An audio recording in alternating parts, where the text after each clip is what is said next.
খাবারের প্রতি অকৃত্রিম ভালোবাসা প্রথম থেকেই ছিল, খাবার নিয়ে কিছু করার ইচ্ছে। আর তার জেরেই 4 বন্ধু মিলে শুরু করেন ব্যবসা। তাদের সকলেই, কেউ ডাক্তার, কেউ ইঞ্জিনিয়ার, কেউ আবার শিক্ষক। আর তাদের হাতে তৈরি মোমোই এখন সাড়া ফেলছে শহর বর্ধমানে। ডাক্তার ও ইঞ্জিনিয়ারদের দ্বারা তৈরি মোমোর স্বাদ আস্বাদনে ভিড় জমাচ্ছেন 8 থেকে 80 সকলে। Chicken steam momo, chicken fried momo, baked in cheese momo, Afghani momo সহ প্রায় 80 রকমের মোমো তৈরি করছেন তারা। আমি এআই ইঞ্জিনিয়ার আছি। হ্যাঁ, অ্যাকচুয়ালি আমরা 6 জন আছি। তো কজন ডাক্তার, মানে একজন ডাক্তার, বাকি সব ইঞ্জিনিয়ার্স, তারপরে কমার্সের স্টুডেন্ট, ফিজিক্সে এমএসসি করা স্টুডেন্ট, মানে এরকম আছে, টিচার আছে। হ্যাঁ, অলওয়েজ এটা ছোটো থেকে প্যাশন ছিল ফুডের জন্য।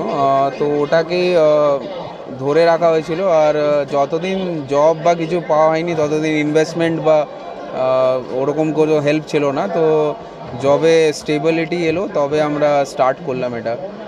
বাট ছোটো থেকে একটা ধারণা ছিল যে এরকম কিছু করতে হবে। হ্যাঁ, ফুডের প্রতি প্যাশন থেকে এটা বিজনেস বলতে পারেন আপনি। হ্যাঁ, বিক্রম, জিতেশ, শুভমরা প্রত্যেকেই ব্যস্ত। কেউ শিক্ষক, তো কেউ ইঞ্জিনিয়ার, তো কেউ আবার মেডিকেল পড়ুয়া। নিজেদের পেশাগত বাধ্যবাধকতা থাকলেও খাবারের প্রতি ভালোবাসা ও আবেগের জেরে প্রত্যেকেই সময় বের করে হাত লাগান মোমো ব্যবসায়। এটি শুধুমাত্র তাদের ব্যবসা নয়, তাদের আবেগ।